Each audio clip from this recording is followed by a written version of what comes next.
La colère des agriculteurs continue. Partout en France, ils bloquent l'accès de certaines grandes surfaces. Dans l'Ouest, les agriculteurs étaient les premiers à lancer l'action. Dès hier soir, 200 agriculteurs ont bloqué l'entrée de la plateforme d'approvisionnement du système U de Trélazé. Leur revendication, encore et toujours, les marges que s'attribuent les distributeurs.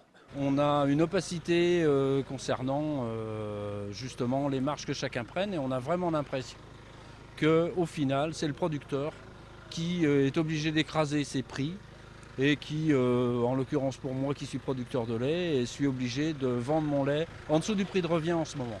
À chaque fois que nos produits augmentent, la distribution augmente ses prix au détail et que quand nos prix baissent, à la distribution, ça ne baisse pas. Il faut dire que l'accord du prix du lait signé il y a tout juste une semaine est jugé insuffisant par nombre de producteurs laitiers, rejoint ces jours-ci par d'autres agriculteurs. Ces derniers souhaitent aussi une véritable participation des distributeurs à l'Observatoire des marges créé par les pouvoirs publics. Toutes les parties des filières ont été appelées à siéger à cet observatoire. Seuls les producteurs se sont déplacés et les autres membres de la filière ne se sont pas déplacés. Donc on n'est pas plus avancé et donc on a toujours le sentiment qu'effectivement on veut nous cacher que la marge fout le camp bien ailleurs que chez nous, quoi. Le mouvement devrait continuer jusqu'à ce week-end. Les agriculteurs se relaient nuit et jour pour bloquer la plateforme. Cela fait plusieurs mois qu'ils attendent ce moment avec impatience. Le premier Tour de France des détenus fera étape à Angers mercredi prochain. 3 détenus de la maison d'arrêt vont participer à l'épreuve. À J-7 de la course, le moral est au beau fixe. Ça va, on se sent prêt, personnellement oui. Là on va faire 100 km, on va jusqu'à Sommer et revenir. Et puis l'épreuve commence mercredi prochain, donc normalement tout devrait bien se passer. Aujourd'hui, c'est leur dernier entraînement sur route. Pour les soutenir, une dizaine de cyclistes amateurs sont venus les accompagner. Car l'épreuve ne sera pas un long fleuve tranquille, ils vont devoir endurer des étapes de 160 km. Pour certains, ça va être un petit peu plus dur que prévu, parce que quand même ça va être long. Et puis pour d'autres, ça va être faisable. Donc on va essayer de... j'espère qu'ils vont s'accrocher au maximum pour arriver au bout, quoi. Le Tour de France des détenus passera à Angers mardi prochain.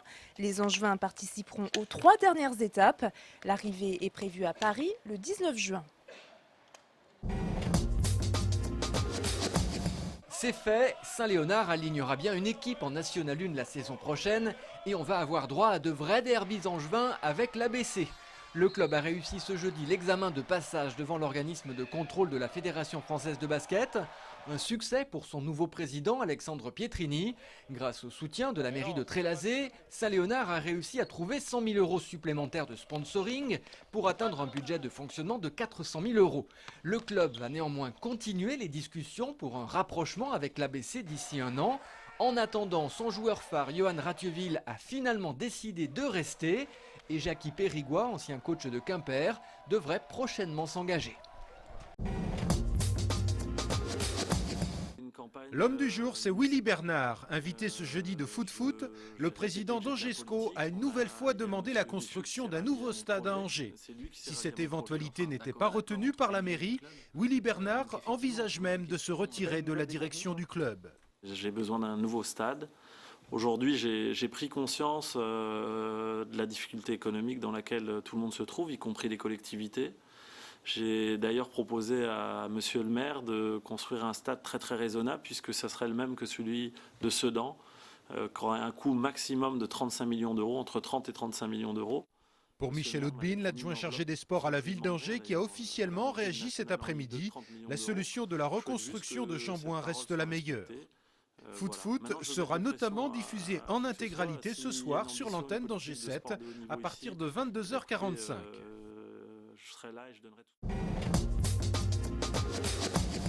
Bon anniversaire! Le Festival d'Anjou fête cette année ses 60 ans. Hier soir au Plessis-Massé, nous avons pu assister à la Générale de la Création qui va ouvrir le festival vendredi soir.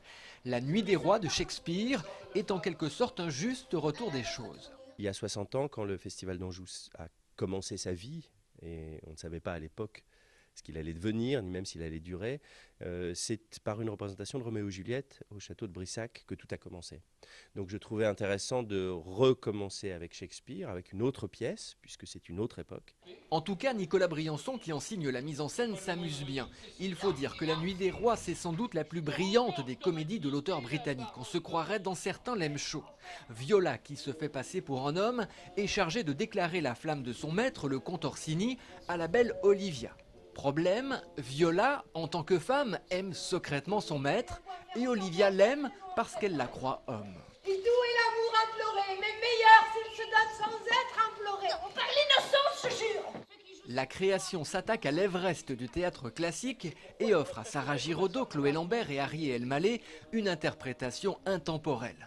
Après une semaine au Plessis-Massé, le Festival d'Anjou investira ensuite le château de Brissac et le château de la Perrière. Dommage, madame, et mon humble service. Quel est votre nom? C'est sans doute l'un des habitats les plus insolites de la région. Les troglodytes, cavités souterraines creusées par la main de l'homme. La vallée de la Loire est une des régions européennes où l'on en rencontre le plus grand nombre. Anne habite à Loire, à une trentaine de kilomètres d'Angers. La cour de sa maison est entourée de 1000 mètres carrés de caves. Architecte de formation, elle a eu un véritable coup de cœur pour l'endroit voilà 10 ans. On sent qu'il y a des hommes qui ont creusé, qui ont travaillé, il y a toute une richesse historique qui donne une âme au lieu aussi. Et puis après, il y a tout ce que nous, on a apporté au niveau du jardin. On sent qu'on fait partie de l'univers. On n'est pas un petit personnage comme ça dans le béton. À l'origine, les troglodytes servaient d'habitation pour les paysans de la région. On les utilisait aussi comme cave à vin, cave à pommes ou champignonnières. Aujourd'hui, les troglodytes sont devenus le nouvel habitat tendance. C'est lié à la sensibilité actuelle aussi à l'environnement. Je crois que ça joue pour beaucoup. Et les besoins des gens aussi de retrouver un peu ce sentiment d'authenticité qu'on retrouve là parfaitement dans des lieux un peu chargés d'histoire. C'est effectivement un patrimoine vernaculaire, je dirais, bien identitaire de notre région. Je pense que c'est besoin aussi des sources quelque part. À partir de demain et jusqu'à dimanche, l'association Carrefour Anjou-Touraine-Poitou organise des visites. Chapelles, musées, châteaux, gîtes, plus d'une centaine de lieux étonnants sont à découvrir.